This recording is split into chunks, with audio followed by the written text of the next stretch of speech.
শিক্ষার্থী বন্ধুরা, আগের ক্লাসে আমরা অ্যাডভার্বের সিম্পল অ্যাডভার্ব যে অর্থ অনুসারে ৮ টা ভাগে ভাগ করা আছে সেগুলো দেখেছিলাম। এখন সেগুলোকেই আমরা উদাহরণ সহ দেখব সেগুলো আসলে কি জিনিস। আমরা ইংলিশ গ্রামারে একদম বেসিকে আছি। পার্টস অফ স্পিচ গুলো শিখছি। ধারাবাহিকভাবে আমরা পরবর্তী যেই গ্রামারের মূল টপিক গুলো যেগুলো আমাদের পরীক্ষায় আসে বিশেষ করে এগুলো পরীক্ষায় আসে। এগুলো জানলে আসলে আমরা ওই পার্ট গুলো ক্লিয়ার করতে পারবো।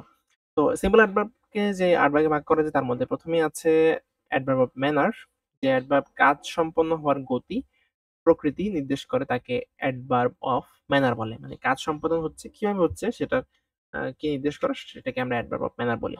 যেমন এখানে ব্যাডলি মানে খারাপভাবে, ক্লেভারলি চালাক বা চৌকসভাবে, cruelly, greatly, soundly, sadly, aloud, amiss, hard, how, so ইত্যাদি বসে যখন কোনো বাক্যের কাজের গতি প্রকৃতি নির্দেশ করে। যেমন the horse can run fast. এখানে হর্স মানে ঘোড়াটি দৌড়াতে পারে। কিভাবে দৌড়ায়?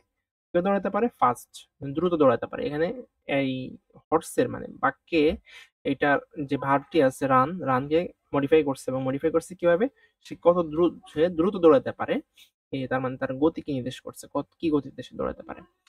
অ্যাডভার্ব অফ প্লেস স্থানের উপর যেই এটা হচ্ছে কি একটা সংজ্ঞা হচ্ছে যে অ্যাডভার্ব দিয়ে ক্রিয়া সংঘটনের স্থান নির্দেশ করে তাকে অ্যাডভার্ব অফ প্লেস বলে। এগুলোর এক্সাম্পল কি কি? এগুলো কিন্তু খাতায় লিখে নিতে পারো। এটা তোমাদের জরুরি হবে পরবর্তীতে। Here, there, anywhere, everywhere, in, out, inside, outside, up, above, far, near, away, below etcetera.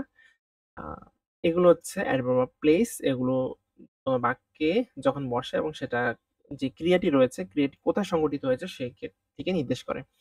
যেমন হেলাল উইল গো দেয়ার। হেলাল সেখানে যাবে। বা Helal will go out.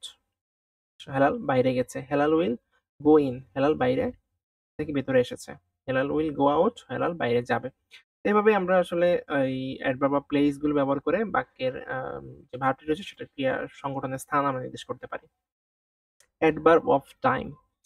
Adverb of time হচ্ছে যে অ্যাডভার্ব কাজ সম্পন্ন হওয়ার সময় কাল নির্দেশ করে মানে সময় কোন সময় সেটা হচ্ছে সেটা নির্দেশ করে যে অ্যাডভার্ব তাকে অ্যাডভার্ব অফ টাইম বলে। যেমন now, then, before, ago, after, daily, early, immediately, presently, recently, today, tomorrow, yesterday, at once, already এগুলো সবই অ্যাডভার্ব এবং এগুলোকে কি অ্যাডভার্ব বলে? Adverb of time.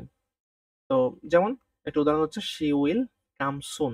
সে আসবে সুন মানে শীঘ্রই। সে শীঘ্রই আসবে। ঠিক আছে? এখানে এখানে সুন দ্বারা তার সময়কে নির্দেশ করা হচ্ছে মানে তাড়াতাড়ি আসবে সেটা বলা হয়েছে বা she will come tomorrow সে আগামীকাল আসবে। এই যে সময় নির্ধারণ করা এটাই হচ্ছে adverb of time বা সময়কে নির্দেশ করা। এখন নাম্বার জি হচ্ছে adverb of number।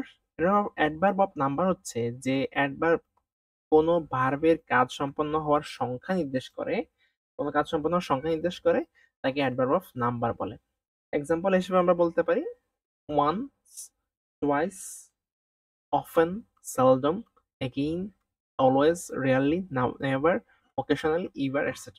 এগুলো এগুলো হচ্ছে দ্বারা কোনো সংখ্যা নির্দেশ করে। যেমন once একবার, twice দুইবার, often মাঝে মাঝে, এগুলো সেন্ডম কদাচিৎ মানে একদম হয় না এরকম আরকি। again পুনরায়। এগুলো আসলে কোনো সংখ্যাকে নির্দেশ করে। কাজ সম্পন্ন হওয়ার মানে কি পরিমাণ সময় লাগবে সেটাকে নির্দেশ করে। সংখ্যা জাতীয় জিনিস যেমন I am almost mad to meet him. আমি প্রায় পাগল হয়ে গেছি তার সাথে দেখা করার জন্য বা আমি তার সাথে দেখা করার জন্য পাগল হয়ে গেছি। প্রায় পাগল হয়ে গেছি, অলমোস্ট প্রায়।